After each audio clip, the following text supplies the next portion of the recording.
चलिए बच्चों, आज बात करने वाला हूं मैं quantitative aptitude, that is paper number 3, है ना। हर एक बच्चे की ये दुखती दर्द होती है, बच्चे परेशान होते हैं कहाँ से स्टार्ट करें। पहले बस हमें कुछ ऐसी टिप्स दे दो, ऐसा कुछ बता दो कि आसानी से हम ये कवर कर सकें, खास करके वो चैप्टर भी हम कर सकें जिससे कि हम आसानी से पास हो जाओ। तो बच्चों घबराओ मत, बिल्कुल लेकर आया हूँ आप लोग के लिए कि किस तरीके से आपको ये तैयारी करनी पड़ेगी मैथ्स, स्टैट और एलआर की, और कौन कौन से चैप्टर में आपको ज़्यादा फोकस करना है और कहाँ से अपनी तैयारी आपने करनी है। तो वीडियो के अंत तक बने रहिए और ज़्यादा से ज़्यादा दोस्तों तक जरूर शेयर करें। तो चलिए स्टार्ट करते हैं।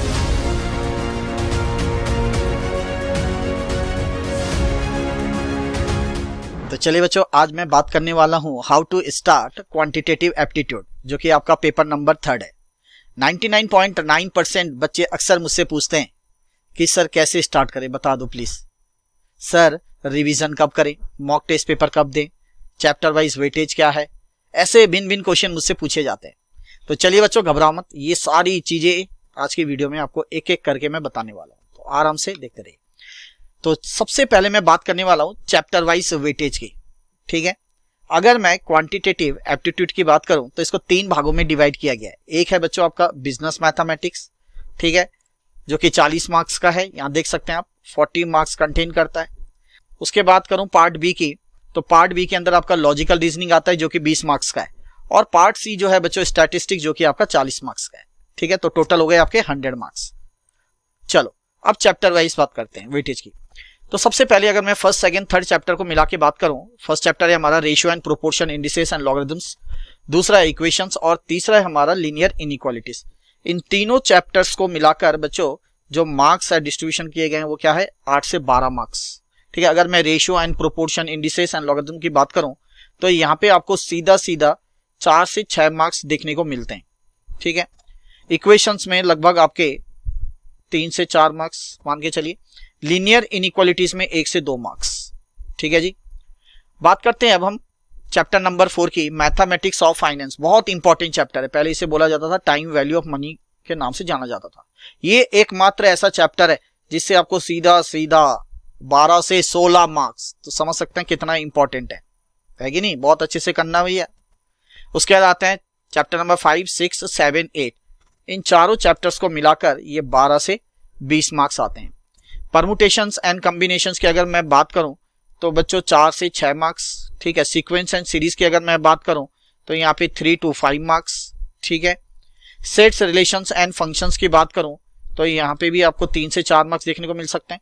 और basic applications of differential and integral calculus की अगर मैं बात करूं बच्चों तो यहाँ से भी आपको 3 से 4 मार्क्स देखने को मिल सकते हैं, ठीक है। तो ये हो गया आपका टोटल बिजनेस मैथमेटिक्स का, जो कि आपका 40 मार्क्स कंटेन करता है। उसके बाद आते हैं बच्चों पार्ट बी में आ जाओ, लॉजिकल रीजनिंग, जैसे कि मैंने कहा था 20 मार्क्स का, ठीक है। इसके अंदर आपको 4 चैप्टर्स देखेंगे और हर किसी का जो वेटेज है वो आपका 4 से 6 मार्क्स का है, ठीक है।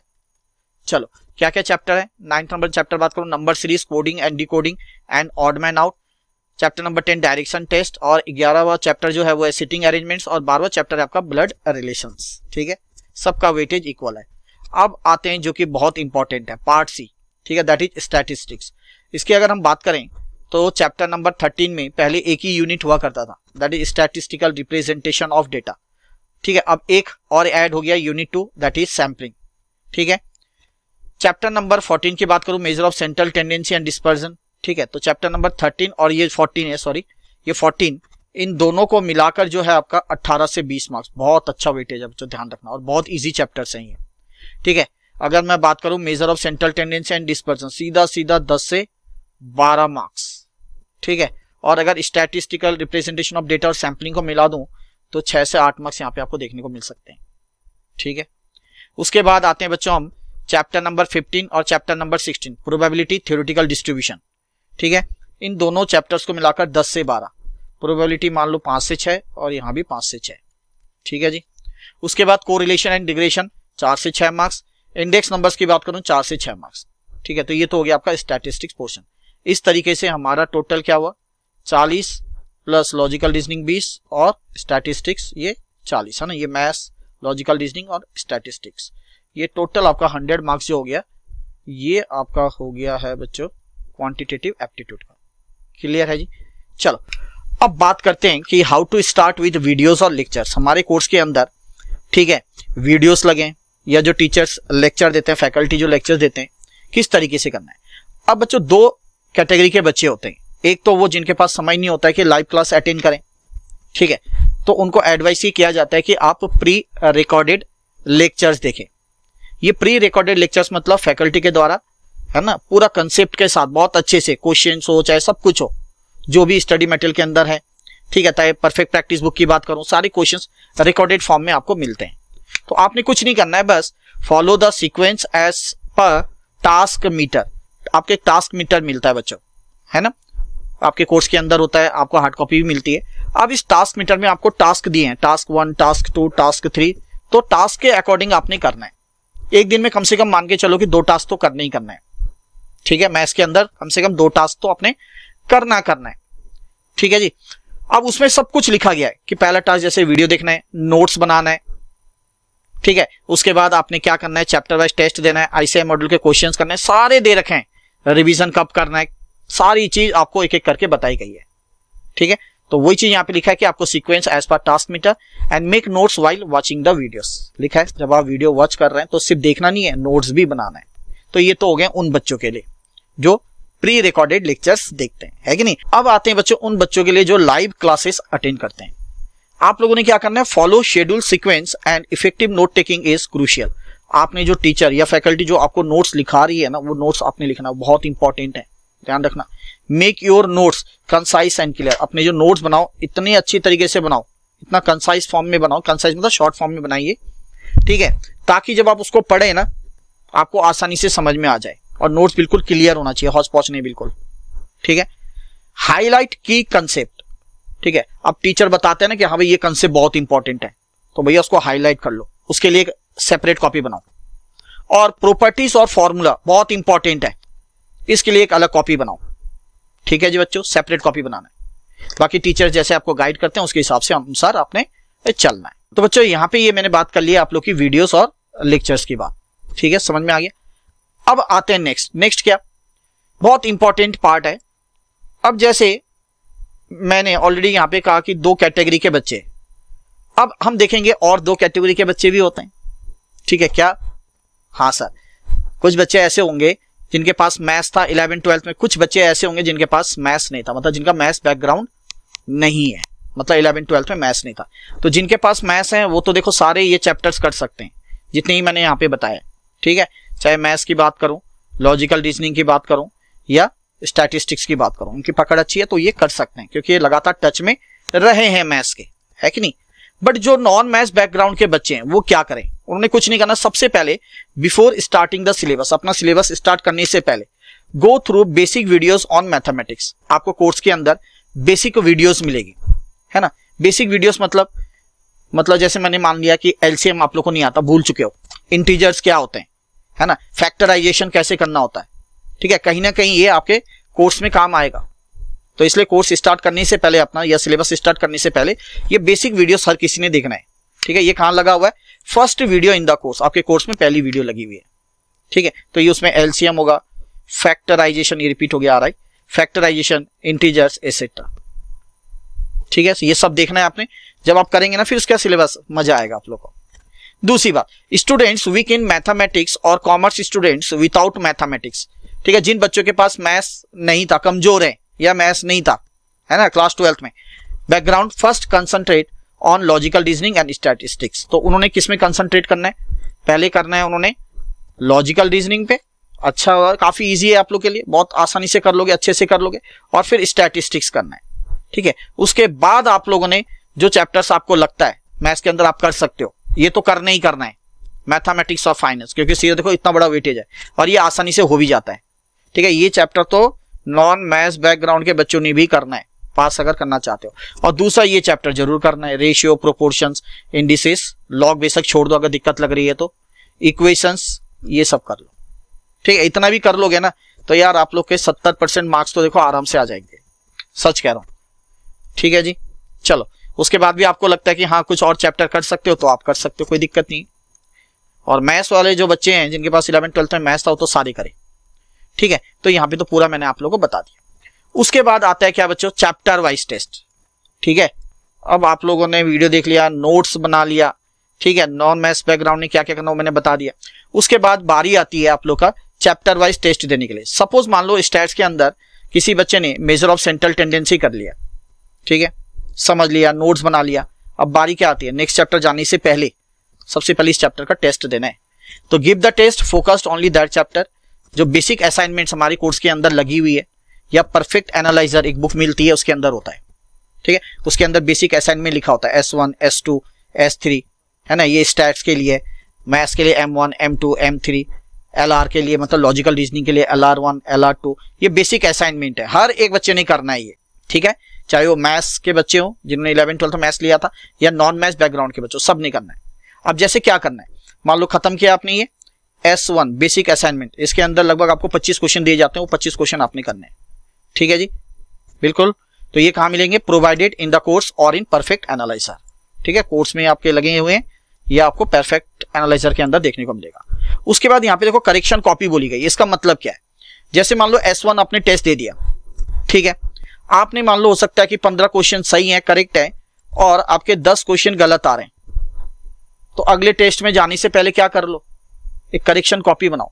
जो 10 क्वेश्चन आपके गलत आए ना, आप एनालिसिस करो पहले 10 क्वेश्चन को, अपने आंसर को रिव्यू करो, मिस्टेक्स देखो कहां करी है, समझ गए, फिर उस 10 क्वेश्चन को क्या करो, सॉल्व करो उस करेक्शन कॉपी में, ताकि आपको पता रहे हाँ मैंने यहां पे गलती करी थी, ठीक है। फिर उसके बाद क्या करो, फिर S2 मतलब हमने क्या किया है, जैसे मेजर ऑफ सेंट्रल टेंडेंसी है, इसके अंदर 4 बेसिक असाइनमेंट है बच्चों, चारों देने, ध्यान रखना। फिर S1 के बाद S2 करो बेसिक असाइनमेंट, फिर S3, फिर S4, इस तरीके से फिर नेक्स्ट चैप्टर में जाओगे, ठीक है। तो बेसिक असाइनमेंट सारे करने, ध्यान रखना सब बच्चों ने, ठीक है। नोट यहाँ पे देखो आप लोग के लिए मैंने क्या लिखा है, retest until you master the chapter, जब तक आपको मास्टरी नहीं हो जाती है चैप्टर में, मतलब 100% श्योर हो कि हाँ भाई अब तो यहां से कुछ भी आ जाए मैं तो कर लूंगा, तब तक आपने करना है बच्चों, ध्यान रखना ही है, ठीक है जी। अब जैसे S1 में क्या आया, 15 क्वेश्चन करेक्ट, 10 गलत, हो सकता है जब S2 दे रहे हो तो उसमें क्या आ जाएगा, 20 करेक्ट, है ना, 20 करेक्ट हो सकता है, 5 गलत, फिर नेक्स्ट दे रहे हो सकता है 25 के 25 सही हो, तभी तो मास्टरी आएगी। यस, क्लियर है जी। चलो उसके बाद आप लोगों ने देना है एडवांस लेवल टेस्ट, खास करके ये उन बच्चों के लिए है जो चाहते कि हमें 90+ लाना है, होता है ना कई बच्चे, ठीक है। तो वही लिखा है बच्चों यहाँ पे, after completion basic assignment test, जब आपने बेसिक असाइनमेंट टेस्ट दे दिया, और मैंने कहा क्या, हाँ ये खास करके उन बच्चों के लिए जो 90+ लाना चाहते हैं, गिव एडवांस लेवल टेस्ट, ठीक है। एडवांस लेवल टेस्ट में मैथ्स के लिए AM लिखा होगा, AM1, AM2, AM3, उसी तरीके से आगे भी लिखा होगा। और स्टैट्स के अंदर अगर बात करूं एडवांस लेवल के लिए तो SA1, SA2, SA3 इस तरीके से आगे लिखा होगा, ठीक है। और लॉजिकल रीजनिंग के लिए जो एडवांस लेवल के क्वेश्चन होंगे उसके लिए ALR1, ALR2, ALR3 एसेट्रा, इस तरीके से। ये कहां मिलेंगे sir, provided in the course, आपके कोर्स में या परफेक्ट एनालाइजर में आपको देखने को मिलेंगे, ठीक है जी। ये पूरा कर दिया, ठीक है।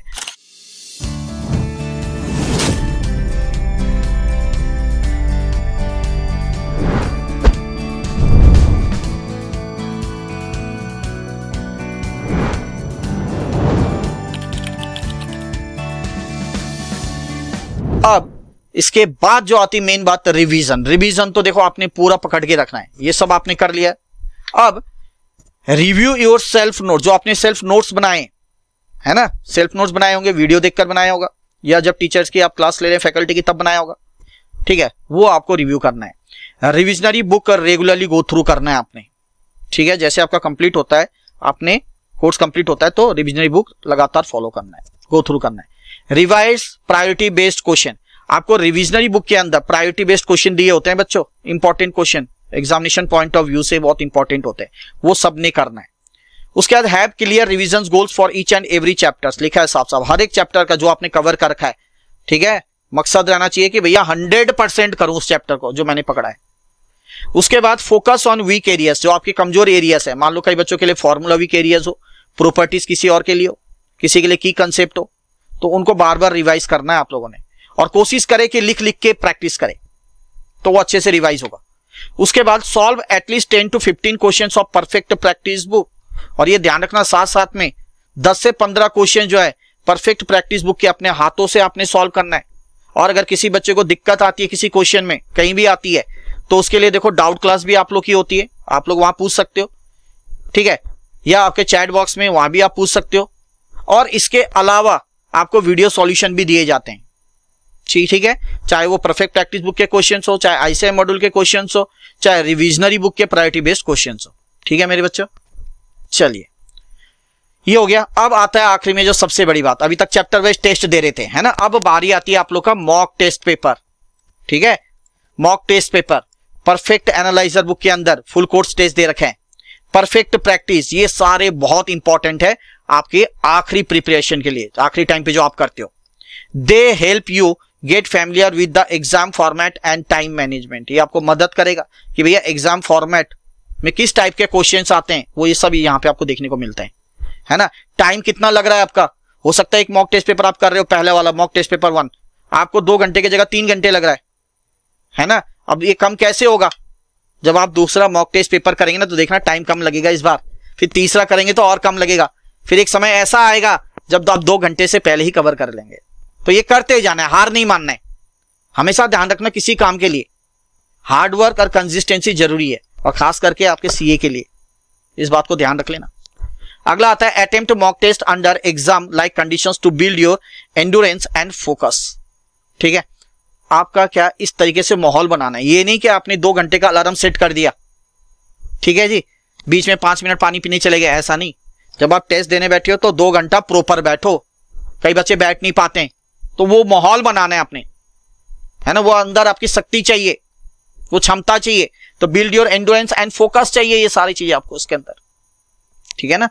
उसके बाद क्या करेंगे आप, analyse your performance in mock test to identify areas of improvement. मतलब क्या इसका मतलब ये है कि जो अब आपने मॉक टेस्ट पेपर दिया फुल कोर्स का, तो उसको एनालाइज करना है अपने परफॉर्मेंस को, भैया कितना परफॉर्मेंस, कितना परसेंटेज आ रहा है, ये सब चीज है ना। और उस एरियाज को ढूंढना है जहां पे आपको इंप्रूवमेंट की जरूरत है, कि अरे मुझे ये फॉर्मूला ना सही से नहीं आया, मुझे इसको इंप्रूवमेंट करना है, ये क्वेश्चन मैं कर सकता था, ये फॉर्मूले में कमी रह गई, ये चीज देखना है आपने।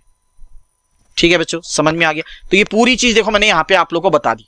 अब जाते जाते एक ही चीज बोलूंगा, क्या कि भैया all the best to all of you, but ध्यान रखना अगर सक्सेस सच में प्राप्त करना चाहते हैं तो इन 2 चीजों पे काम करना है, हार्ड वर्क और consistency are 2 pillars of success, तभी आपको सक्सेस प्राप्त होगी। ठीक है बच्चों, जय श्री श्याम।